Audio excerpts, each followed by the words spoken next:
صندوقچه زولبیا، سلسله فیلم تصویری. فیلم 13.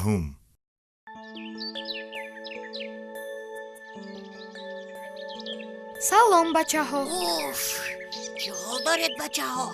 هوا گرم شده. وفادار، بابایم میگویند که گرمی خوب است. کجای این گرمی خوب است؟ اما تو جمعت را کشیده سبکین شدی. من لااقل پوستینچه هم را کشیده نمیتوانم. حاضر یک بار فتاده می بود و های خیل میزدم و خیل میزدم. اقلام برون میبرید.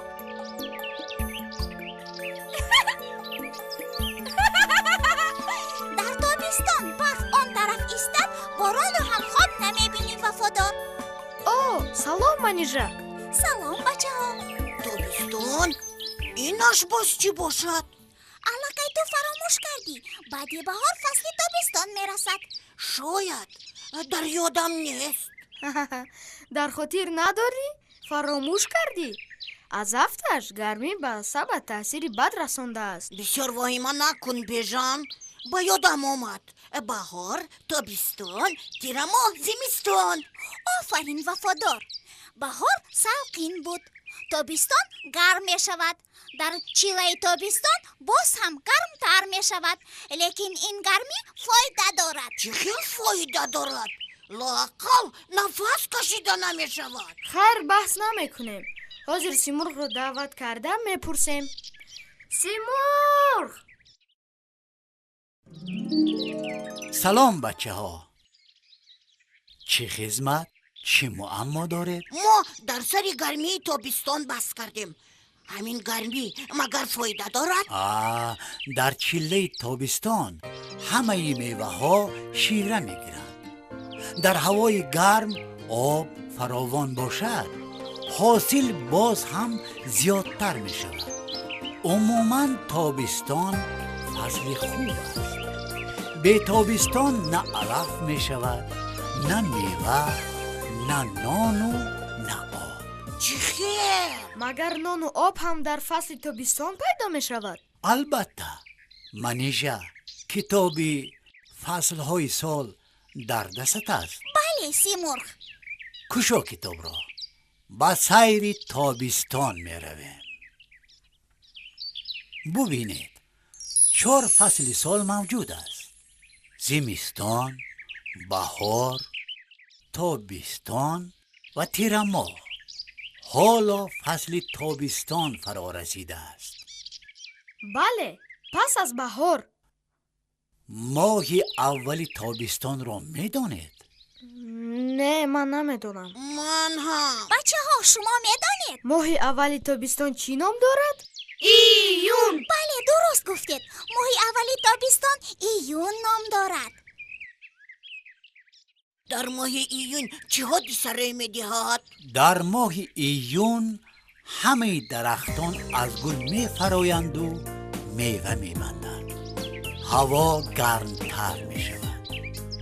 آب دریاچه ها زیاد می شود. ما لباس سبک ببر میکنیم. بله بیشتر. هر فصل لباس خودش را دارد.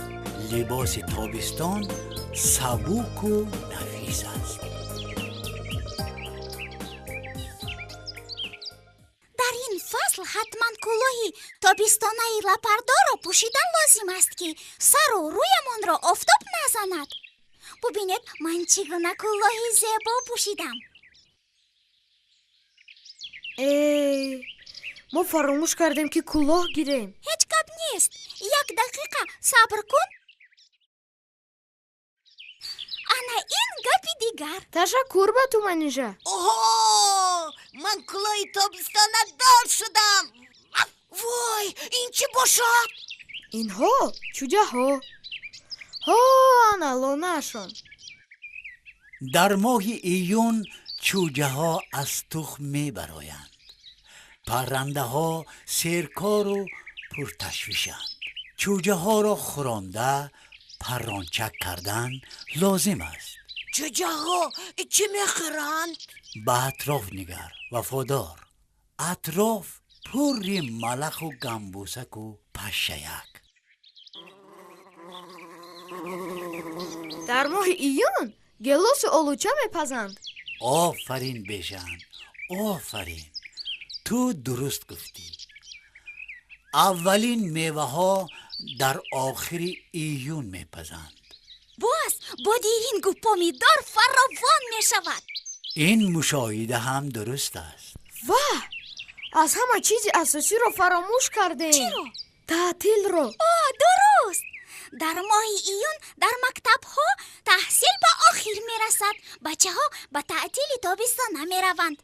پس از ماه ایون کدام ماه می آید؟ ایول این ماهی دویوم تابستان و ماهی گرمترین سال است. در ماه ایول بیشترین میوه ها میپزند. در بازارها انگور و انجیر، تربوز و خربوزه، سیب و ناک فراوان میگردند. آفتاب تا درجه هوا را میتصفاند که همه کوشش میکنند در سایه پناه برند. حتی پرنده ها از خانش میمانند. اما نترسیده آبازی کردن ممکن است. البته ممکن است، لیکن باید قاعده آببازی و جای آببازی را دانید. وقتی آدمی کلانسال در نزدتان نباشد به آب در آمدن ممکن نیست. من آبازی رو دوست می دارم. این طور باشد رفتیم و بازی کرده می آیم. صبر کنید بچه ها، صبر کنید. ما حالا با ماه آخرین تابستان شناس نشده ایم. تابستان باز ماه دارد. آخر تابستان باز آگوست دارد. آگوست ماه آخرین تابستان است. اینش چگونه ماه است؟ آگوست به مثل ایول چندان گرم و تفسان نیست. آگوست ماهی از همه آرام و آسوده سال می باشد. در باغ‌ها آلو و زردآلو، سیب و ناک و دیگر میوه ها زیادتر پخته می رسند. انا چه خیلی فصلی خوب بوده است تابستان. در گرمی تابستان حاصل پخته می رسیده است.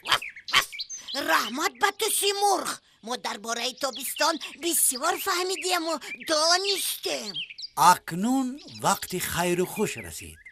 من به دیگر جایها به نزد بچه های داناچه کنجکاو می روم که مرا منتظرند. خیر سیمرغ. تو بازدید سیمرغ. ما تو را فراموش نمیکنیم. من 3 ماه عجایب تابستان ایون، ایول و آگوست رو هرگز از خاطر فراموش نمی کنم. بچه ها شما درباره تابستان باز چی رو می دانید؟ با ما نقل کنید. ما از حکایه و قصه های شما بسیار شاد می شویم. تابستان گرم است و آفتاب خیلی تابان است. من در تابستان آبازی کردم و در زیر آفتاب گرم شدن را دوست می دارم. با آب سر دادن کشتی‌ها به من معقول است. من در رگزار خانچه ها می سازم. این به من پسند است. سلام بچه ها. کی خواهش آبازی را دارد؟ من می خواهم. من هم می خواهم. من هم. این طور باشد زود به ماشین سوار شوید. ما به ساحل کل می رویم. لیکن اول بابا شما در این هوای تفسان از حال نهالکان بهاران شنانده‌تان خبر نمیگیرید؟ راست گفتید پدر جان. فقط یک لحظه ما با بچه ها خیر خوش کنیم. خیر بچه ها. تو بازدیدستان. اکنون با باغ نیهالکان را آب